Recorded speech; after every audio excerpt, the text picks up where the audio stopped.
તવેવ જનકો ધન્ય. અંતે એમ કહ્યું કે તેના પૂર્વજો ધન્ય છે. જે ભગવાનની કથાનું શ્રવણ કરે છે, ભગવાનનો મહિમા જે સાંભળે છે, તેના દાદા, તેના પરદાદા, તેના પૂર્વજો ધન્ય છે. આ બધા શિવ મહાપડ ગ્રંથના શ્લોકો છે. તેનું કુલ ધન્ય છે. આ મોટા મોટા માણસો ભગવાનની કથાનું આયોજન શા માટે કરે છે? એનું કોઈ તથ્ય છે, એનું કોઈ કારણ છે. તમે જો કોરોના કાળમાં આખી દુનિયા બંધ થઈ ગઈ હતી, બધું જ બંધ થઈ ગયું હતું. ફેક્ટરી, દુકાન, રસ્તા, રોડ, માણસોનું બધું બંધ થઈ ગયું હતું. પણ ભગવાનની કથા કોરોના કાળમાં બંધ નહીં થઈ હતી. કોરોના કાળમાં અમે લોકો કથા કરતા રહ્યા હતા અને આસ્થા ટીવીના માધ્યમથી 170 દેશ સુધી અમે કથાને પહોંચાડવાનો પ્રયાસ કર્યો. ભલે એક રૂમમાં પુરાય, હોલમાં પુરાય, કથા બંધ નથી રહી. કારણ કે ઈશ્વરની શરૂઆત છે, આ ભગવાનની શરૂઆત છે. આખો કોરોના કાળમાં અમારી સામે શ્રોતા કોઈ નહીં, પણ ટેલિવિઝનના માધ્યમથી લાખો ને કરોડો શ્રોતાઓ મને સાંભળતા હતા અને પોતાના ઘરમાં બેસીને કથાને માણતા હતા. કથા એ ભગવાનનો પ્રારંભ છે. તેથી કહ્યું, જે કોઈ કથાનું શ્રવણ કરે તવેવ કુલ ઉત્કૃષ્ટમ, તેનું કુલ ધન્ય છે, તેના પૂર્વજ ધન્ય છે, તેના દાદા ધન્ય છે, તેના પરદાદા ધન્ય છે. અને ખૂબ કહેતા મને આનંદ થાય છે, આપણા પાતા દાદા એટલા રાજી થતા હશે કે મને ભગવાન મહાદેવનો મહિમા સાંભળવા મળે છે. એને પણ જલ અભિષેક થાય અને પાતા દાદાને પણ જલ ચડાવીએ છીએ આપણે. પાતા દાદાને જલ અર્પણ કરીએ છીએ આપણે. કેટલી સુંદર પરંપરા છે. અને પરમ પૂજ્ય પરમ વંદનીય વીર પાતા દાદાને જલ અર્પણ કરે ત્યારે આત્મામાં કેટલી ઠંડક લાગે છે. અનુભૂતિ તો કરજો. જલની લોટીને ભગવાન આમ ચડાવજો પાતા દાદાને, તમને અંદરથી સંતુષ્ટિ થશે. જેવી રીતે ભગવાન મહાદેવને જલાભિષેક કરવાથી મનની શાંતિ થાય છે, એવી શાંતિનો અહેસાસ અહીંયા વીર પાતા દાદાના સાનિધ્યમાં આપણને જોવા મળે છે. જેને પરમાર્થ માટે પોતાના જીવનની આહુતિ આપે છે. આ વીરોનું લક્ષણ છે. અને કેટલું સુંદર દિવ્ય ધામ છે. રાજુભાઈ કથાના પ્રારંભે કહ્યું કે એવો અનર્થ ન કરે. આ તો પ્રકૃતિનું તાંડવ છે. હવે અને મેં કાલ રાજુભાઈને એ પણ કહ્યું હતું કે સરકારે જાહેરાત કરી હતી કે વાતાવરણ થોડુંક દૂષિત થશે, વરસાદ ઝાપટા પડશે, એમાં અંબાલાલ તો કોઈ દી કોઈને છોડે જ નહીં.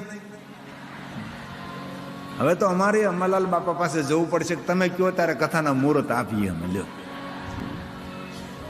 અંબાલાલ બાપા કે સાચું જ પડે. બોલ, એટલા બધા પરફેક્ટ જાણકાર માણસ, ગ્રહો નક્ષત્રોની ગણતરી કરીને એ માણસ જે બોલે એ સાચું પડે. કહ્યું જ હતું, પણ આપણે ગંભીરતા લીધી નહીં.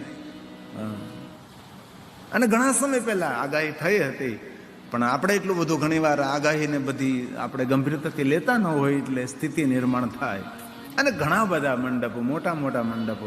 આના પછીની કથા દ્વારકાની બાજુમાં પિંડારામાં કથા. પિંડ તારક સ્થાન છે, દ્વારકાથી પણ પ્રાચીન છે. દ્વારકા તો પછી નિર્માણ થઈ. દ્વારકાની પહેલાનું જે પ્રાચીન સ્થાન છે પિંડ તારક સ્થાન, જેને પિંડારા કહીએ આપણે. અતિ દિવ્ય સ્થાન છે, સમુદ્રના તટ ઉપર છે. દુર્વાસા મુનિનો સુંદર આશ્રમ છે. અને દુર્વાસા મુનિની જે પર્ણકુટી તપસ્થલી હતી એ તો 7 કિલોમીટર સમુદ્રની અંદર ગરકાવ થઈ ગઈ. સમુદ્ર એટલો આગળ આવી ગયો છે. જેવી રીતે દ્વારકા 30 કિલોમીટર સમુદ્રમાં છે, એવી રીતે આ દુર્વાસા મુનિનો આશ્રમ પણ 7 કિલોમીટર સમુદ્રની અંદર છે. પિંડ તારક સ્થાન છે. કુરુક્ષેત્રનું યુદ્ધ પૂર્ણ કર્યા બાદ 5 પાંડવ નિવારણ માટે અને પિંડનું દાન કરવા માટે ત્યાં ગયા હતા. તેથી પિંડ તારક સ્થાન, જેને પિંડારા કહીએ છીએ. દુર્વાસા મુનિ, ભગવાન દ્વારકાધીશ કૃષ્ણજી રૂકમણીને રથમાં જોડી અને પોતે રથો પર બેસીને દ્વારકા વધાર્યા હતા. આ છે પિંડ તારક સ્થાન. ત્યાં પણ કેટલું મોટું મંડપનું કામ ચાલે છે. આપણી કથા પૂર્ણ થાય એટલે મારે ત્યાં પહોંચવાનું છે.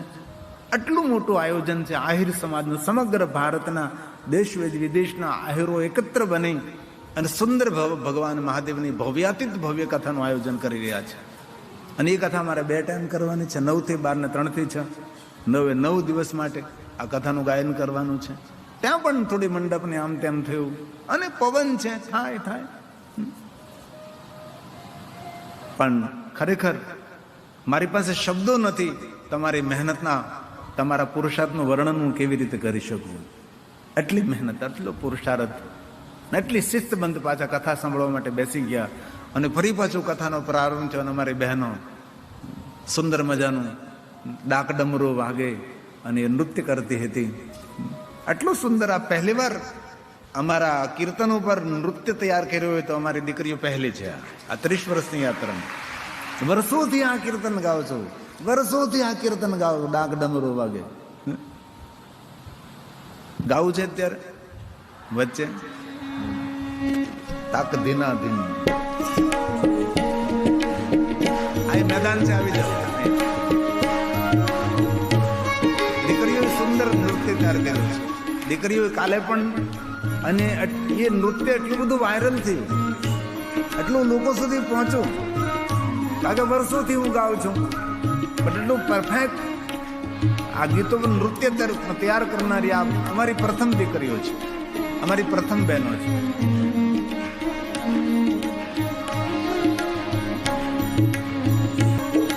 શાબાશ દીકરી.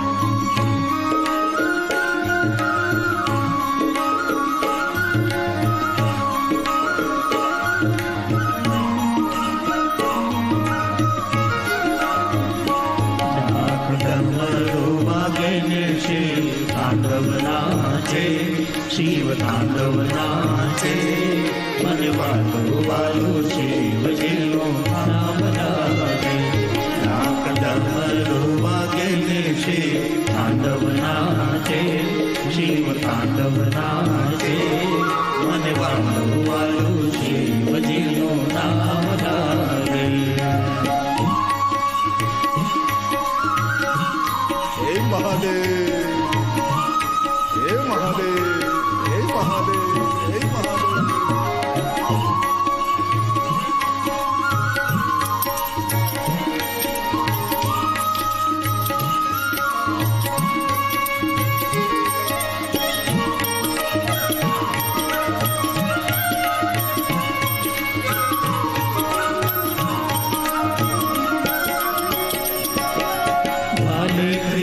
ચંદ્ર હાથમાં શોભે છે ત્રિશૂળ, ચંદ્ર હાથમાં શોભે છે ત્રિશૂળ.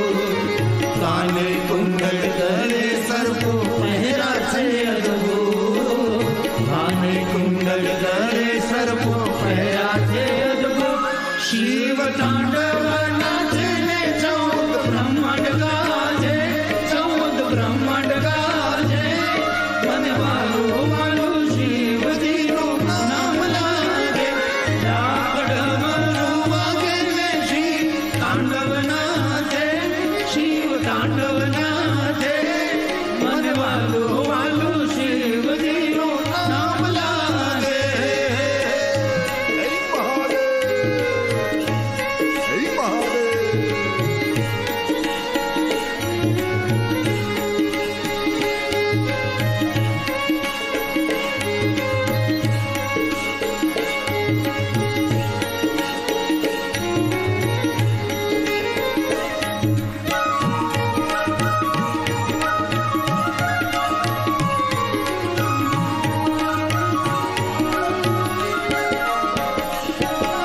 ગણેશ કાર્તિક જો આયા સાથે પાર્વતી માં, ગણેશ કાર્તિક જો આયા સાથે પાર્વતી માં.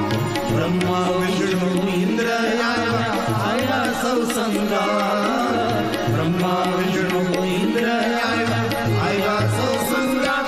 નારદ વીણા રે વગાડે, સંગીત ગુંજી ગાજે, સંગીત ગુંજી ગાજે. મને વાલો વાલો શિવજીનું નામ લાગે. ડાક ડમરો વાગે ને શિવ તાંડવ નાચે, શિવ તાંડવ નાચે. મને વાલો વાલો શિવજીનું નામ લાગે.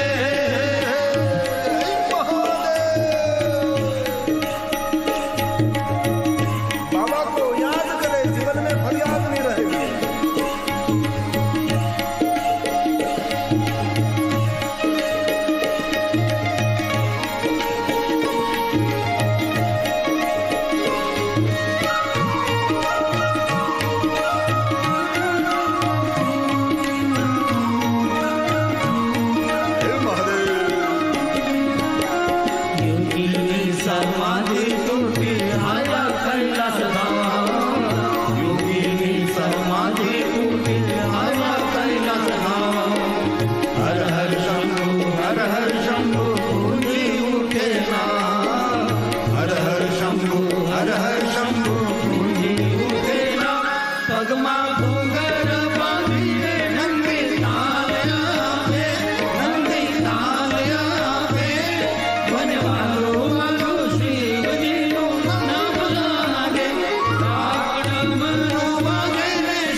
से गाओ, प्रेम से गाओ, दिल से गाओ, दिल से गाओ, प्यार से गाओ, दिल से गाओ, प्यार से गाओ। अरे भाइयों गाओ, बहनों गाओ, भाइयों गाओ, बहनों गाओ, अरे भाइयों गाओ, बहनों गाओ, भाइयों गाओ, बहनों गाओ, सब मिलकर गाओ यार, हरि ओम नमः शिवाय। सब मिलकर गाओ यार, हरि ओम नमः शिवाय। ओम नमः शिवाय, हरि ओम नमः शिवाय। ओम नमः शिवाय, हरि ओम नमः शिवाय। ओम नमः शिवाय, हरि ओम नमः शिवाय। बोलो, ओम नमः शिवाय, हरि ओम नमः शिवाय। ओम नमः शिवाय, हरि ओम नमः शिवाय। ओम नमः शिवाय, हरि ओम नमः शिवाय। ओम नमः शिवाय, हरि ओम नमः शिवाय। बोलो, ओम नमः शिवाय, हरि ओम नमः शिवाय। हे महादेव, हे महादेव, हे महादेव,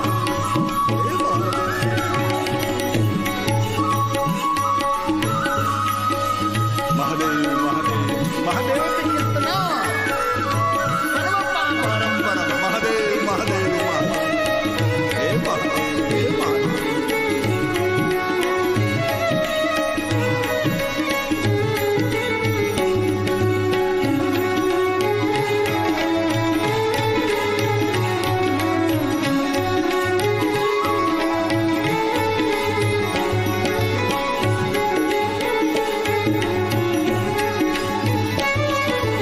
भाल में शोभे चंदा बोले, बाल में शोभे चंदा बोले, जटा में बहती गंगा बोले, जटा में बहती गंगा बोले, संग में रहती गिरजा बोले, मन में रहती गिरजा बोले, हरि कुंडल बोले, कमंडल बोले, कुंडल बोले, कमंडल बोले, हरि त्रिशूल बोले, डमरू बोले, त्रिशूल बोले, डमरू बोले, गले में डाली माला बोले, गले में डाली माला बोले, हरि भूत बोले, प्रेत बोले, भूत बोले, प्रेत बोले, हरि श्रृंगी बोले, भृंगी बोले, श्रृंगी बोले, भृंगी बोले, हरि योगी बोले, जोगी बोले, योगी बोले, जोगी बोले, हरि संतो बोले, महंतो बोले, संतो बोले, महंतो बोले, हरि देव बोले, दानव बोले, देव बोले, दानव बोले, हरि पेड़ बोले, पहाड़ बोले, पेड़ बोले, पहाड़ बोले, हरि पेड़ बोले, पहाड़ बोले, पेड़ बोले, पहाड़ बोले, सब मिलकर बोले हरि ओम नमः शिवाय। सब मिलकर बोले हरि ओम नमः शिवाय। ओम नमः शिवाय, हरि ओम नमः शिवाय। ओम नमः शिवाय, हरि ओम नमः शिवाय। ओम नमः शिवाय, हरि ओम नमः शिवाय। ओम नमः शिवाय, हरि ओम नमः शिवाय। भाइयों बोले, बहनों बोले, भाइयों बोले, बहनों बोले, अरे भाइयों बोले, बहनों बोले, भाइयों बोले, बहनों बोले, भक्तों के रखवाल हरि ओम नमः शिवाय। सब भक्तों के रखवाल हरि ओम नमः शिवाय। ओम नमः शिवाय, हरि ओम नमः शिवाय। ओम नमः शिवाय, हरि ओम नमः शिवाय। ओम नमः शिवाय, हरि ओम नमः शिवाय। ओम नमः शिवाय, हरि ओम नमः शिवाय। ओम नमः शिवाय, हरि ओम नमः शिवाय। ओम नमः शिवाय, हरि ओम नमः शिवाय। દીકરીઓ ખૂબ ખૂબ ધન્યવાદ. અમારી દીકરીઓને ખૂબ તાલીઓડે આશીર્વાદ આપો. ખૂબ ખૂબ ધન્યવાદ બેટા, ખૂબ ધન્યવાદ. જો કોઈ મહાદેવની કથાનું શ્રવણ કરે તેના માટે કહ્યું તેનું કુલનો ઉદ્ધાર છે, તેના પૂર્વજોનો ઉદ્ધાર છે. ક્રમશઃ કથાના મહાત્મા માટે ભગવાન વ્યાસ બોલે છે, કુલમ ઉત્કૃષ્ટમ. આપણા દાદા, પરદાદા, પૂર્વજ આ બધાનો ઉદ્ધાર છે. કોઈ પૂછે કે કથા શું કાર્ય કરે છે તો તેને સંભળાવો કે ભગવાનની કથાનું શ્રવણ કરવાથી ભગવાનના વચનો છે, આપણા પૂર્વજોનું કલ્યાણ થાય છે, આપણા પૂર્વજોનો ઉદ્ધાર થાય. તદેવ કુલમુત્કૃષ્ટમ. એક એક વાત ભગવાનના આશીર્વાદ છે. સત્ય કહું છું, સત્ય કહું છું, સત્ય કહું છું. સત્યમ સત્યમ ન સંશય યતઃ સદા શિરે ભક્તિ દ્રશી ત્વયિ રાજતે દ્રશી ત્વયિ રાજતે.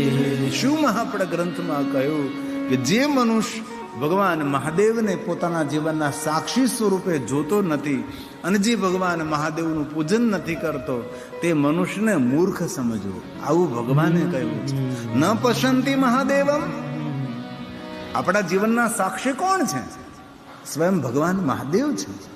અને જે માણસ પોતાના જીવનને મહાદેવના સાક્ષી સ્વરૂપે જોતો નથી અને જે મહાદેવનું પૂજન નથી કરતો તેના માટે ભગવાન વ્યાસે કહ્યું ન પશ્યંતિ.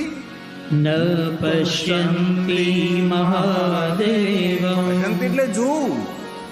જે મનુષ્ય પોતાના જીવનના સાક્ષી કોણ છે? ભગવાન શિવ છે. આપણા સૌના જીવનના સાક્ષી કોણ? શિવ છે. તેથી કહ્યું સર્વ સર્વ સાક્ષીણમીશ્વરમ. અથવા જે મનુષ્ય મહાદેવનું પૂજન નથી કરતો એત એવ ન કુર્વન્તિ મૂર્ખ શંકર પૂજનમ. ભગવાન શિવને જે પૂજા નથી કરતો તેવા માણસોને મૂર્ખ સમજવા, આવું ભગવાન વ્યાસે કહ્યું છે. દરેક જીવાત્માનો અધિકાર છે મુક્તિ માટે. તો મુક્તિ કઈ રીતે મળે? તો કહ્યું છે 3 પ્રકારે મુક્તિ મળે છે. એક તો ભગવાન મહાદેવના શિવલિંગાર્ચનથી મુક્તિ મળે છે, રુદ્ર જાપ કરવાથી મુક્તિ મળે છે, અથવા પંચાક્ષર મંત્રનો જાપ કરવાથી મુક્તિ મળે છે. 3 મુક્તિના સાધનો કયા છે? અને પરમ મુક્તિનું કોઈ સાધન હોય, કથા શ્રવણ માત્રતઃ જીવ મુક્ત આત્મા બને છે. આજે આપણે 3 કલાક ભગવાનની કથાનું શ્રવણ કરીએ છીએ, એ મુક્તિનું સાધન છે. અને દરેક જીવાત્માને મુક્ત તો થવું જ છે. કોઈને બંધનમાં નથી રહેવું, કોઈ પશુને બંધનમાં નથી રહેવું, કોઈ પક્ષીઓને બંધનમાં નથી રહેવું, કોઈ જીવને બંધનમાં નથી રહેવું. આ શરીર પણ એ જીવનું બંધન જ છે. એ તો શરીર સાથે જીવને માયા લાગી છે, તેથી શરીર છોડવું નથી ગમતું. વાસ્તવિક રીતે જો શાસ્ત્રમાં જોયું તો જીવનું બંધન એ શરીર છે. આ જીવ શરીર સાથે બંધારણમાં આવ્યો છે અને બંધનમાં પડ્યો છે, અને બંધન એ છૂટતું નથી. તેથી મુક્તિના સાધનો 3 વર્ણે વાસ્યું મહાપ્રણગણની અંદર. ત્રય મુક્તિના સાધનો. મુક્તિદં તત્રયં પ્રભુર. 3 સાધનો. મુનયઃ શિવ તત્પરા. ભગવાન મહાદેવમાં જે લીન રહેનારો છે, ભગવાન શિવજીમાં તે તત્પર રહેનારો છે, અથવા લિંગાર્ચન રુદ્ર જપ. રુદ્રનો જાપ કરે છે, અથવા પંચાક્ષર જપ તથા પંચાક્ષર જપ તથા. એ કાંઈ ન કરી શકે. ન શિવલિંગાર્ચન કરી શકે, ન રુદ્ર જાપ કરી શકે, ન પંચાક્ષર મંત્રનો જાપ કરી શકે. આ કાંઈ પણ ન કરી શકે તો કહ્યું શૃણુ યત્નેન સતતમ. ભગવાનની કથાનું જે શ્રવણ કરે છે એ જીવાત્મા ધીરે ધીરે મુક્તિને પ્રાપ્ત થાય. અને દરેક જીવને મુક્તિ જોઈએ છે. ભલે આ વસ્તુ સમજાતી નથી, પણ દરેક જીવાત્મા મુક્તિને ઝંખે છે. ક્યાં સુધી ધરતી પર વલખા મારવાના આપણે ભાઈ? સૂર્ય ઉદય થાય છે, અસ્ત થવાનો જ છે, એમાં કોઈ સંશય નથી. સર્જન થયું તેનું વિસર્જન થવાનું છે. આપણા પુરાણોમાં પૃથ્વીનું પણ આયુ લખેલું છે, આ બ્રહ્માંડનું પણ આયુ લખેલું છે. દરેકનું આયુષ્ય હોય છે. દરેક વૃક્ષોના આયુષ્યનો નિર્ણય લેવાનો હોય છે કે દરેક વૃક્ષના આયુષ્ય કેટલા. આપણું પણ કોઈ આયખું છે, આપણું પણ કોઈ આયુષ્ય છે, ધીરે ધીરે પૂર્ણ થવા જઈ રહ્યું છે. તો આ જીવનને કેવી રીતે આપણે તારવું, આ જીવનને કેવી રીતે આપણે સમજવું, તો તેના માટે કહ્યું શૃણુ શૃણુ યત્નેન સતતમ સતતમ ભગવાનના સ્મરણમાં રહેવું, સતત ઈશ્વરના સાનિધ્યમાં રહેવું અને ભગવાનની કથાનું શ્રવણ કરવું. કયું ભગવાને વચન આપ્યું, મહાદેવ કથા શુભા. જે મહાદેવની કથાનું શ્રવણ કરે છે તેના માટે વચન આપ્યું, તેનું શુભ થશે, તેનું કોઈ અશુભ નહીં કરી શકે. ભાઈ, આ શ્લોકો એટલા માટે હું ગાઉં છું કે આ મારી વાતનો આધાર છે. આ હું જે કહું છું તેનું પ્રમાણ છે. આના શ્લોકો પુણ્ય આપનારા છે. આમના હું તમને વાર્તાના રૂપે કથા કહ્યા કરું તો તમને એવું થાય કે સાચું છે ખોટું છે શું ખબર.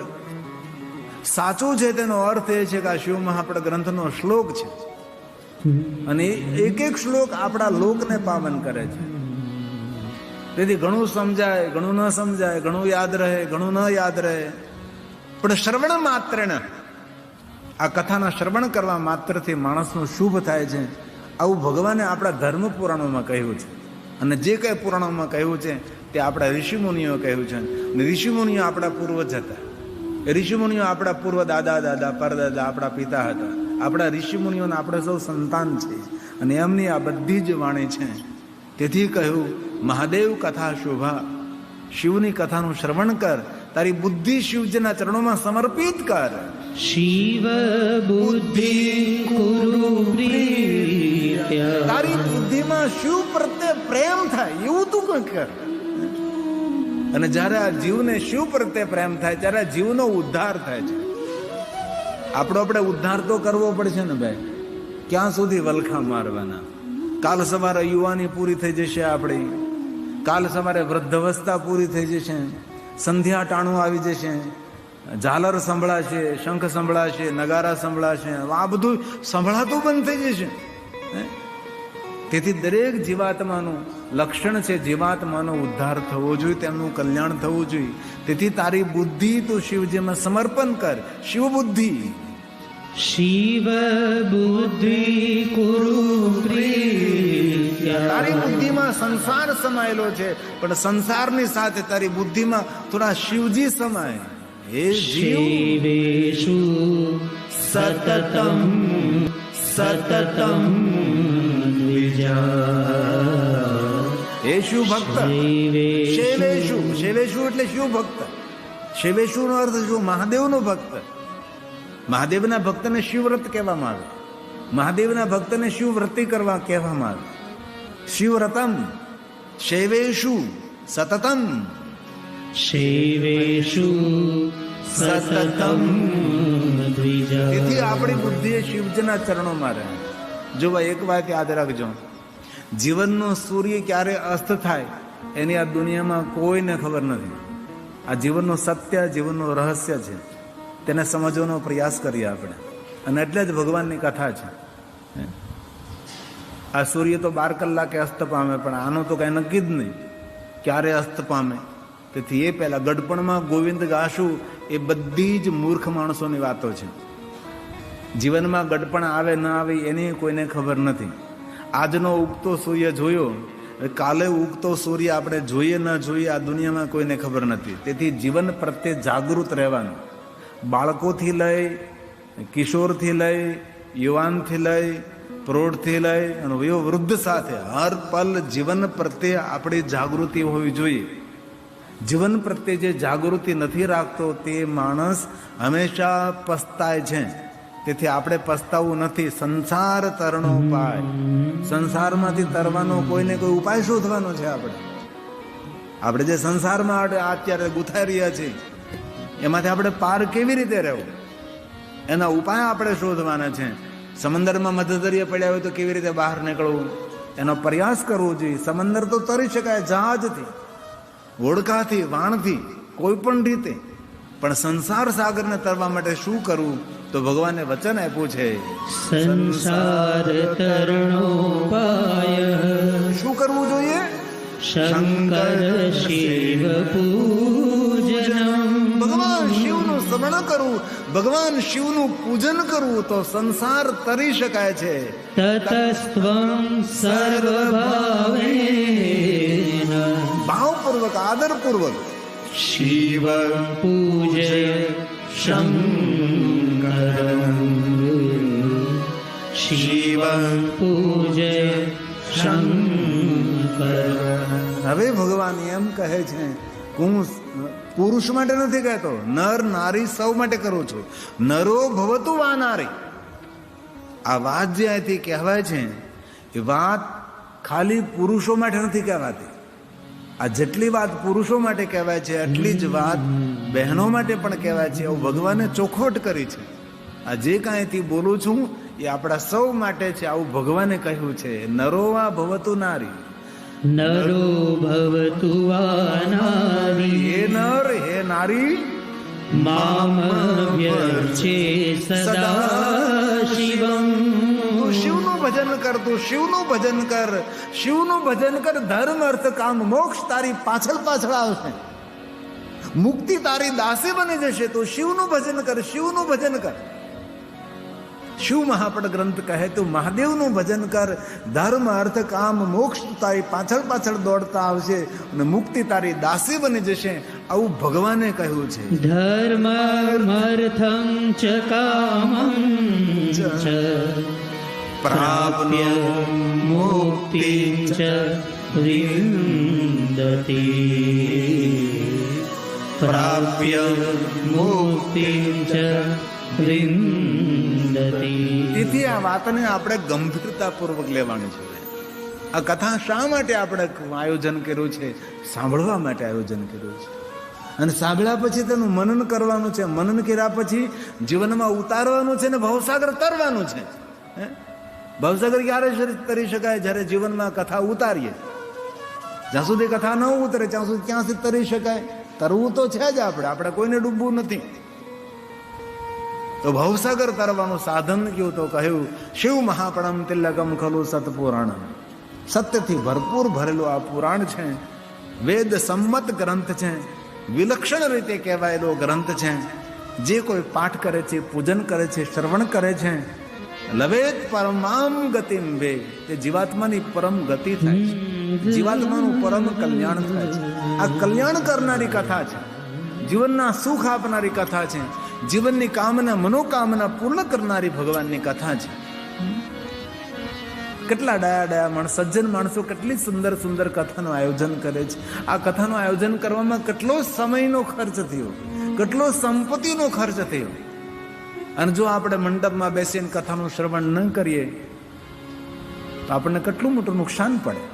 આ કથા સાંભળવા માટે છે, મનોરંજન નથી. આંખનું અંજન છે.